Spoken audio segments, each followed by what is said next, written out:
The Eratosthenes shadow experiment is used as a proof that the Earth is a globe. But moonlight creates the exact same shadows as the sun, which completely disproves this experiment. But before going into more detail about this, I will briefly explain Eratosthenes' experiment for those who may not know about it or forgot what it was. Eratosthenes noticed that at the same time on Earth, shadows are of different lengths and angles depending on where you are on Earth. He then wondered how this was possible and ultimately deduced that this is only possible if the sun's light comes parallel to the Earth, and the Earth is a curved surface, as shown in the diagram. However, the sun's light can only be assumed to be parallel because the sun is claimed to be 109 times larger than the Earth. But this then creates a paradox, because the moon also casts the exact same shadows as the sun, and yet the moon is only supposed to be a quarter the size of the Earth. The problem is, if the moon's light is assumed to be parallel, then it would only illuminate a small portion of the Earth. But we know that this is false.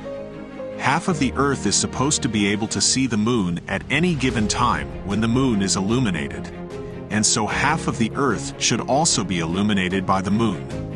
But by assuming parallel light from the moon, half of the Earth would not be illuminated by the moon.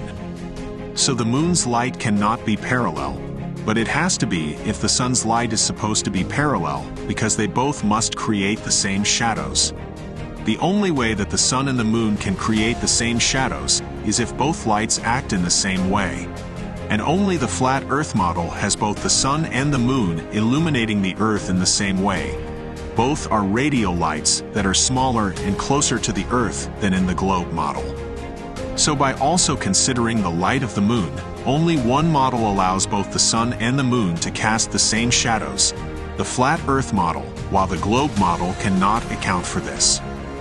Furthermore, it can be easily proven that the sun's light is not parallel by comparing how the sun looks to lights that are known to have parallel light. Spotlights, although not perfectly parallel light, are sufficiently parallel, and we should all know what it looks like when a spotlight shines at us. But if not, here is footage to remind you. When the spotlight shines at you, you do not see a circle. Rather, your entire view is blinded by light. However, when the sun is shining on the Earth, we see the circle of the sun. But if the light were parallel, it should appear the same as a spotlight. But it does not, so the light cannot be parallel. Rather, the sun looks like any ordinary light, which proves that it acts in the same way, where the light emanates radially, not parallel.